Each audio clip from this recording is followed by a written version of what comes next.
Hello, good afternoon. My name is Jim Spratling. I'm the head of 2D at MPC within advertising. This afternoon, I'm going to be talking a little bit about some of our work at MPC and how we integrate Nuke and Nuke Studio within our pipeline, and how most of our focus is around Nuke Studio these days for when we do our spots. So a little bit about myself. I actually grew up within MPC. I started my career as a junior compositor back in MPC London. And as you can see on the right side, that's myself, young, jaded, enthusiastic, and fresh in the meat grinder. As I said, I began as a junior compositor at MPC, and that was at a point in the industry where the industry was transitioning from Shake to Nuke, which allowed me to apply my knowledge in the studies that I just had straight out of school and during my time at Escape Studios into a production and begin climbing the ranks as a compositor within MPC and advertising.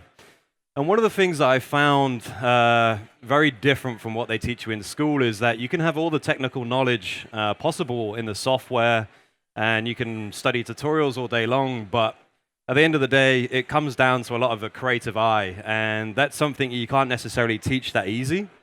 It comes with experience. The more shows you do, the more complex scripts you work on, the more shots you have under your belt, you can kind of start establishing a workflow and creatively view your work. And for me, this was a very new thing. So half the reason why I wanted to join advertising is to get as many shots as possible under my belt and actually focus on more of my creativity because I felt my technical knowledge from my learning was sufficient enough to kind of help me progress in my career in advertising. As a junior, you're expected to take constructive feedback. I think that's one of the most important things being a junior artist. You kind of don't want to shut your seniors down and tell them to shut up and walk away and that you know best because you're going to fall out in your team. And I'll be amazed if you make it, to a year in your first kind of role. And at the end of the day, you're not expected to know everything as a junior. You rely a lot on the senior team around you. The work that you get isn't necessarily that complex at first. They test the waters with you. They understand kind of what you're capable of, and they'll always give you that kind of work to help, progress your skill set essentially. Each job comes with its own creative problems and technical limitations, essentially. Leaning from different production times, workflows, and we kind of use a global studio to actually reach out to a very talented pool of artists to help, bring that idea to reality. Moving on, I'm going to talk about more of one of our recent spots, which is for the US Navy called Sea to Stars, and just kind of give you a quick overview of some of the limitations and problems that we faced on this show. And then I'm going to get a little bit more heavy into Nuke Studio and kind of take you through that process that we actually do within MPC. This is kind of your standard VFX job in advertising. The project length was actually only 4 weeks. Within that 4 weeks, what we had to do was there was a 60-second spot, there was 4 30s, and about 10 15s. None of those were actually cut downs. It was all very very standalone spots, which trying to do all those in 4 weeks is a task at hand in itself, let alone touching on any of the VFX work. And we had asset builds, so the asset builds were quite interesting because if you look for the US Navy on Google Images, there's not actually that much that will come up, only because of the secretive nature of their programs. So we were actually getting sent stills from set to actually try and model and meet the specifications and modification standards that the US Navy use in their daily operations. And it proved quite intense because, as I say, we only had 4 weeks, and every couple of days we got a new photo from set, and we realized like we're using a slightly older model or slightly something different. So we had to overhaul a ton of our assets almost daily to get the job done. And this shot right here, this was an interesting shot. There was actually 6 full CG shots that we had to do within that time frame. And this is the kind of thing that the clients don't necessarily see the final output until the last few days of the job, and at which point they saw this and they were like, it's not actually what we want. So we had literally 48 hours to turn around the shot and put it into the direction that the director was happy with and the clients were ultimately happy with. And in the end, we had quite a nice looking spot within the relatively short turnaround period that we actually finished this in.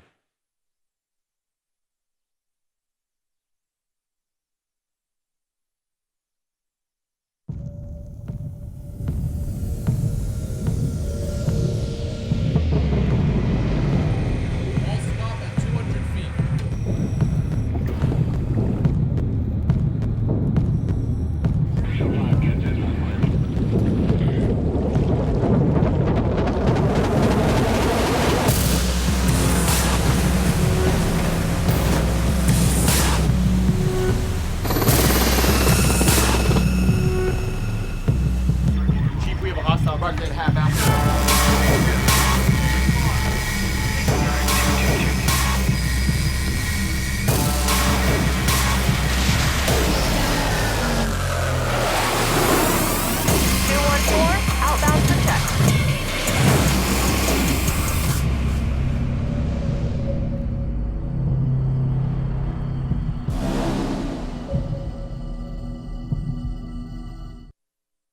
60 seconds of blood, sweat, and tears right there. So moving on, I'm going to get a little bit more technical now and kind of show you, my progression within advertising was from a compositor to more of a lead artist. And a different skill set that a lead artist requires to actually run a job within advertising, liaise with the 2D teams, the 3D teams, which is a whole different set of challenges in itself. And I was actually crucial in implementing Nuke Studio within our pipeline at MPC advertising. And it was something that I identified that I could relate to. I opened up Flame. I immediately closed it because it felt so alien. So for me, when I saw it back then, Hero, it felt very familiar just because of the UI that it had compared to Nuke. And already, I came from a background in Premiere and Final Cut, so there was some familiarity with there. And now we've actually progressed this software quite heavily in our pipeline to help us with the ingestion. And obviously, we don't want to spend too much time trying to get all the shots from Camera Raw or into our actual database and our shot structures. So we need to do this very quick because, as I say, our turnaround times are very tight and very crucial, and we need to do everything correct from day one. Otherwise, we're throwing away man days, and my colleagues would get very pissed off with me if I mess anything up in the beginning. So I'm actually going to talk a little bit more about one of our more recent spots. This actually finished about 5 weeks ago. It's quite a unique spot. I won't say any more. I'll just show you it.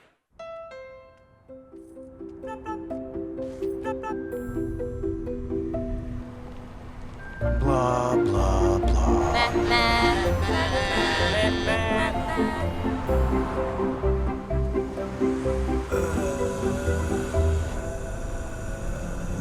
Why sacrifice good looks to drive a hybrid?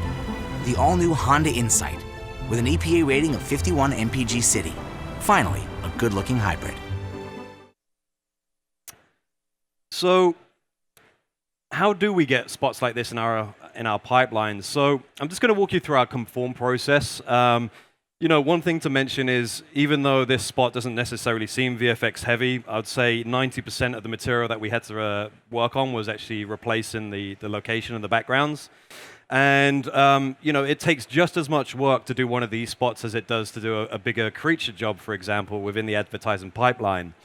We go through our normal conform process. We kind of just streamline that as much as we can. The procedure that I usually take is what you're seeing here. So this is kind of one of those conforms that's kind of straightforward. It's a 30-second spot at the end of the day. I've just brought in my offline, and I've imported my audio track separately. The next thing I'm going to do is actually go and match media. So I go to actually where all the camera raws are. Connect my media here, and you can see it's relatively quick. You should note this is actually sped up 50%. I'm not this fast at my job. I wish I was. But you can see in a relatively short time, you can actually start seeing the material straight in front of you and actually start to organize your job. And it's at this point you can actually start to really think about the procedures that you need to put in place throughout the rest of the job, and who needs to work on what the scope of work is per shot, so that you can crew up your team correctly. So what I'm doing here is actually I'm just doing some housekeeping. I'm renaming this stuff to get it out to my artists so there's more familiarity. We're not using take names now, only because if we had to use different take names in our pipeline, I know a lot of my artists would get very confused very quickly. And these shot names are very arbitrary. We call different things on different shows with different prefixes. This spot happened to be called World, so hence I've used the prefix WD. And one of the interesting things and one of the most time-consuming things that I face when I'm conforming my job in in our pipeline is the issues with retimes and methodically going through and checking that all my retimes are actually correct based on the offline. And it's one of those things that every package behaves slightly different with retimes, and it's one of those things that if you mess that up and you don't catch it early on, you can work on a plate for a couple of weeks, bring it back into your timeline, and realize that you've maybe not put the right time speed on there, or you've put the wrong blend mode on there, and you're getting stuttering, and then you have to do extra work to try and eradicate that.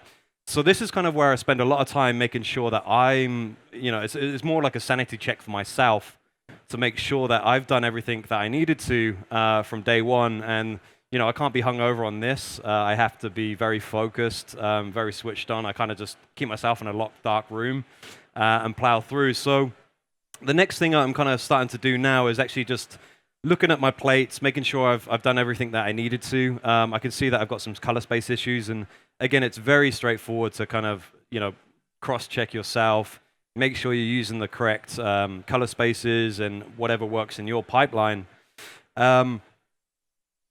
And then you can see there's a lot of comparison tools to cross-check against your actual media that you do have and the offline.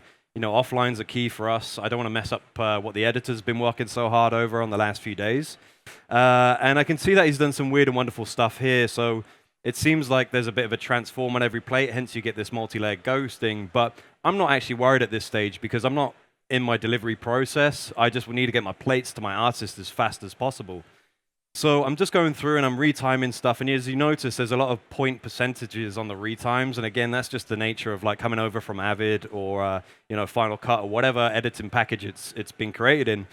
So for me, I always like to round my numbers down just so I know I'm working with whole numbers. I don't want any weird and wonderful artifacts coming on my frames. There might be some that are getting introduced, but evidently, you kind of work around that, and like I say, I've done this many times, and I kind of know some of the hassles that I'll actually face if I don't get that correct. So here I'm just kind of quickly offsetting it back to where the editor has his, and I can see he's done some weird and wonderful grade work as well in editors. It amazes me actually what editors actually get up to in their edit bays, and I can see there's different transforms per shot almost. So, and like I say earlier, this doesn't concern me too much because I'm not baking in my transforms. I like to work at the full res and make sure that the artist can see everything that was shot on the camera. It makes things easier for match move. It makes things easier for myself in my timeline if I know what I'm outputting is exactly what I'm getting back. So here's a bit of a unique one. I can see that the editors kind of try to do a cross dissolve a couple of shots, and again, I kind of just, for a sanity check, I just make sure that this isn't something I have to render out and bake in. And you will actually see at the end of this timeline, I have 2 clips that create one shot. And I'll get to that a little bit and how I kind of tackle that kind of procedure.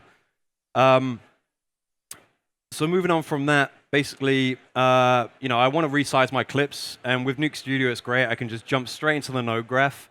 I could just copy and paste whatever clip is from my timeline into Nuke. And I'm lazy, I'm terrible at maths, so I like just to bring in a quick reformat node.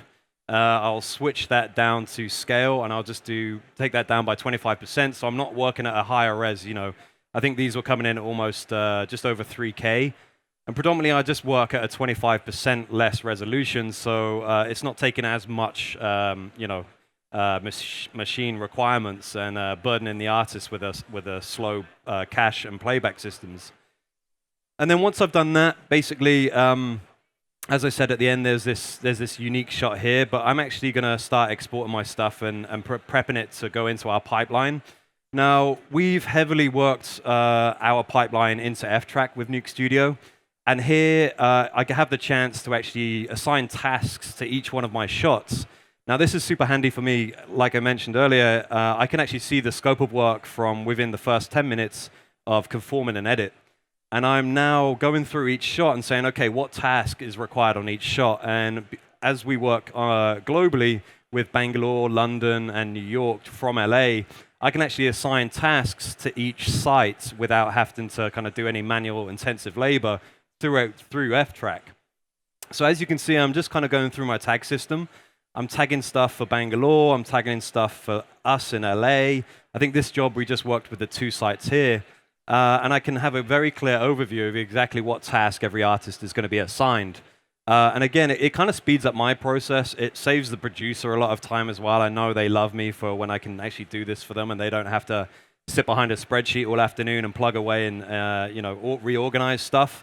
And it actually gives me more clarity as a lead to understand what every department will be doing and how I can fit that into a timescale, because obviously we're working with clients. They like to understand when they're going to get their deliveries, when they can start seeing stuff in such a relatively small turnaround time. So like I say, it gives me a very good overview of the actual project. So what we're going to do here is I'm actually going to start selecting the shots and prep this for my export. And we actually use an F-Track exporter, and it's kind of based around the export system within Nuke Studio. This launches its own custom UI, which we've kind of built off the F-Track plugin. And walking through this, so I have my sequence. I quickly rename my sequence, and that's actually our sequence folder within our job structure. I have a couple of controls here, and we've worked with the pipeline team to kind of say, this is all the functionality that we kind of need at the export time. I can apply my retimes. I can change my, add soft effects, my interpolations of frames. I can actually create multiple paths at the time of export for DMP, which would be log files from EXR linears. I'm creating JPEG half proxies for our Maya and Houdini teams. And this launched straight to our farm, and our farm is running through Tractor. And as I switch back to F-Track, you can already see that my job has started to populate. My thumbnails are there. All my tasks are there. You have things like, all the site tags you can be found on the side. And the shots there, it brings in the metadata, which I should note, it actually broke on this export for me. I have my frame ranges and everything else that I need to actually start running my job. Now, a nice feature here is that we've actually built on top of the build track layer, and this pulls directly from F-Track, and it basically pulls in all my shots from the actual exports from where I've just exported all my original camera raw footage to. This speeds up my workflow considerably because I don't have to start navigating things. It's all an automated process. If there's things that have been updated through artists on the farm, then I can just pull that in automatically without even having to navigate, even though I know my job structure pretty well.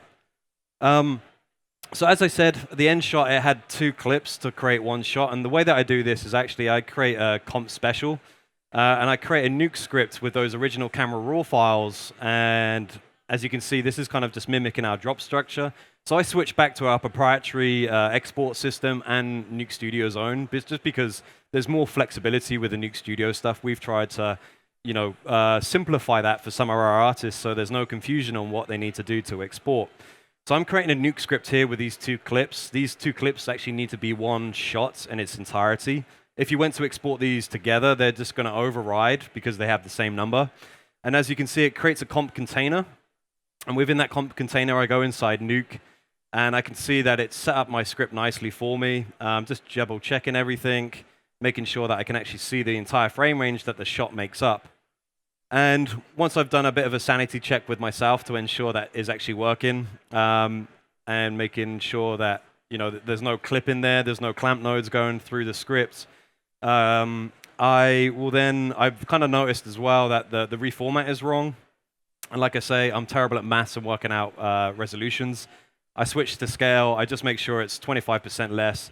This is actually a slightly different resolution than all the other plates because this was actually shot later during the project. And then I literally just manually write this to the timeline through the Nuke's write node. And as you can see, when I switch back to the Nuke Studio timeline, you can see it's automatically rendering directly to my timeline. With my handles, we work with 10-frame handles just in case our clients change their mind at the last minute. we've already got those extra frames here and there. And you can see now that my whole entire timeline is actually set up to now work in Nuke or Maya or wherever it needs to get to. So then comes the house clean. So I just tidy up my layers, I collapse my layers. I like to keep stuff there just in case I've missed something or anything has messed up at my export time. And this is just me. I can kind of get ready to go and take a coffee, have a smoke break, whatever I need to do, knowing that everything is now in my pipeline and my artists are ready to start. Now this process usually takes me, I'd say, an average of an hour to 2 hours to conform a whole job and get it ready for our pipe and get it all split out to the artists that need to start working. For me, it's been crucial to actually speed up our process because obviously every day and every hour that we have in an advertising world is very crucial to us. And I don't want angry artists sat on my back trying to scream at me through my door saying, is it there yet? Is it there yet? I need to start working because obviously they have their own pressures as well. And I'd like to make things as straightforward as possible for them. So here, this is kind of where I start setting up for my delivery. And like, I'm not delivering for another 4 weeks. But I know I'm already in this mindset. I'm already in the mindset of actually conforming. I kind of see an overview of everything. So I'll actually just go across and start setting this up as if I was going to deliver this, matching the transformations that the editor's done, making sure that all my plates that have been exported have been retimed correctly. And this means that if I do client postings throughout the rest of the week, I know I can just bring in the latest renders. I can apply the same effects that I've already set up and just hit export and send client postings, which again it's just a logical process for me that I've started to identify and actually speed up my workflow with my clients. So then we kind of move on, create, review, and deliver. I'm going to touch a little bit about some of the Nuke side of things that we do now, more specific to this job, and then we jump back into Nuke Studio and how that whole process works for us. So here's a prime example of one of the shots that we had to tackle on this spot. And like I said, there doesn't seem like there's that much work going on. You know, some of the VFX work that we do on a day-to-day basis is very invisible, you would say. If you say that to one of the artists, he'll probably try and kill you because he's been slaving away for the last 3 days trying to make stuff look his best. And you can see on this, so it was a very unique concept. The world of Meh, which is where this advert takes place, everything is meant to be round, everything's meant to be clean, it's meant to look beige, very bland and boring. So we had to basically just go through the environments and clean up where we could, augment stuff. And as you can see, we're in an advertising world. We don't need to go to the level quality of roto as you do in feature work down to the 10th pixel. We get a bit sloppy, but as long as no one can actually see those edges or anything there, we kind of get away with it. So then as we can see, as we walk down the script, we can see how the cars come over, and then we have lens effects at the end. Now, one of the nice things that we do a lot in MPC is we work with our colorists, our baselight, and we actually have the baselight plugin for Nuke, which allows the compositor to kind of see a working process of the grade. Our grade usually happens at the start of the job and at the end of the job. The end of the job is obviously more client attended, but at the start of the job, it's kind of just helping us get the plates in a better delivery state in terms of look and appearance. So moving up, looking at the CG now, I wish CG came out perfect every time. It doesn't. You know, there's technical implications, whatever it may be, and that's where a compositor job comes in.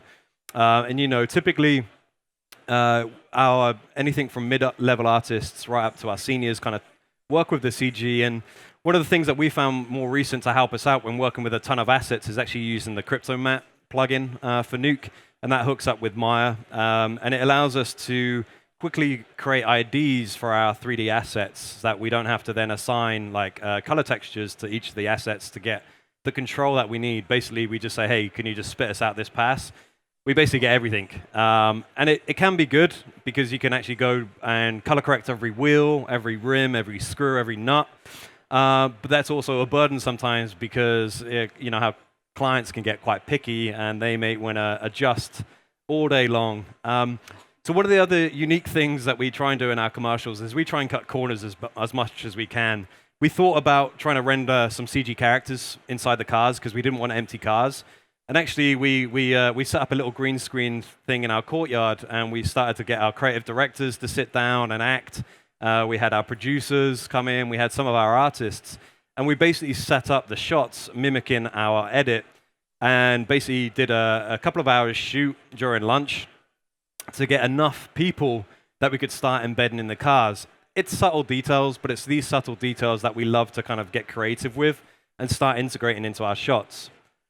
So moving on from that, another plugin that we've started to use more and more often is the Geo Tracker from Keen Tools. They're actually around the corner today, I think. And this has been hugely beneficial to us because although we like to be very in-depth with our match move and our tracking to ensure that everything is aligned and correct for our CG team, what we're finding now is the compositors, because there's a bit of downtime in the beginning of a job, we can actually help the CG guys out, track some of these shots, send these back over to Maya. They can import this, they can do all their fancy stuff, and we can actually get renders quicker so that we can test stuff, we can play around, and it's now becoming a bit more of a collaboration between 2D and 3D right from the beginning, right till delivery. And this tool is incredible. It's super fast for us. This is actually working with our LOD A asset, which is our highest level of asset that we did for the Honda Civic here. And as you can see, I'm just aligning this up. It basically creates an animated geocache that's assigned to the model that I've brought in through an Alembic. I can export a transform geo for that, and then I can just create a scene node and export that to my 3D team. And they're ready to go. They've got something to work with. So they're not waiting for a day or 2 days for our match move department to get back, even though that's still happening in the background. So moving on from there, we're back into Nuke Studio. So my compositing team and the lighters and the 3D guys have been working hard. They've been working away, and I'm starting to review stuff now. My job role changes again. I was a compositor yesterday, and today I'm back in the lead seat. So I'm bringing my versions in, and as you can see with Nuke Studio's timeline, it's very easy to kind of switch between an array of versions. Sometimes I'm not looking at shots for 2 or 3 days because my hands are tied somewhere else. And when I come back and basically do Alt up on my keyboard, I'm bringing in all my latest versions, and automatically I can see how much work has been done. Now, obviously, I wish everything was perfect, but in the advertising world, the more iterations that we do, the better results that we get. And it's key for us to try and get through as many reiterations as we can throughout the week, throughout the month, so that we can progress the commercial in the way that we need to. And again, the annotation features in Nuke Studio helps me to get that feedback as quick as I can to the artists. Because in my role, I'm jumping between meetings and client sessions. I can't always directly talk to the artists. So having this ability just to annotate on top of frames and sit with my creative director, and it's just the two of us, I don't have to waste time with my artists kind of reviewing their work. We can sit down together and just kind of look at things and be like, okay, this needs to change, this needs to change.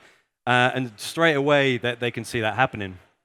Now, as I said, we get a lot of client attends. Our clients are, their experience is very different to post. They don't understand necessarily the workflows.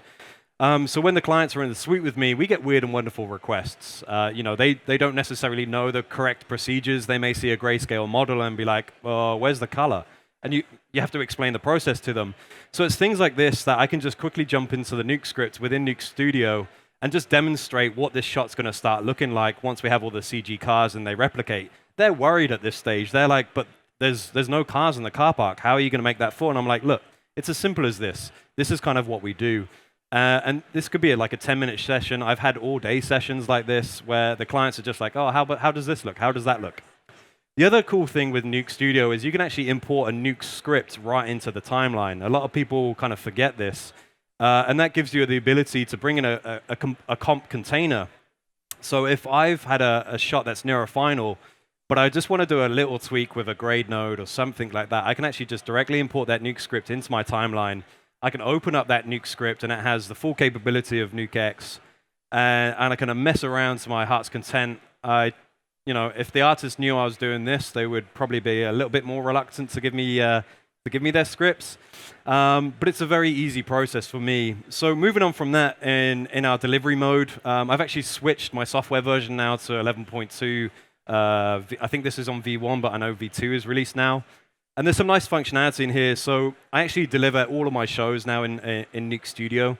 I have the ability to bring in my titles, do legal lines or supers or whatever that may be. It's very easy. It's a text node that you see in Nuke, so it's familiarity. There's nothing that's alarming that when you see this this panel, and it means you can just copy and paste legal lines from your email directly into the timeline.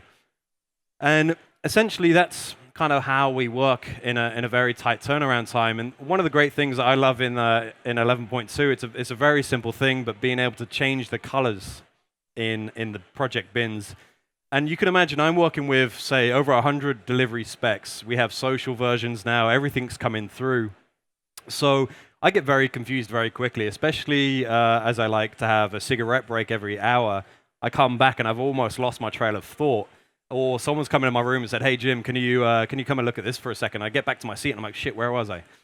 So with the ability to color correct my bins and my sequences within my bin, I can actually keep track of where I've gone, what's exported, and how everything is progressing onwards. But hopefully that gives you a little bit of an insight into how Nuke Studio fits within our pipeline, how I use it from start to finish. And moving on from that, so like I say, Nuke Studio has given me a chance to become a lead artist. I was very reluctant to pick up a different type of software just purely to lead a show.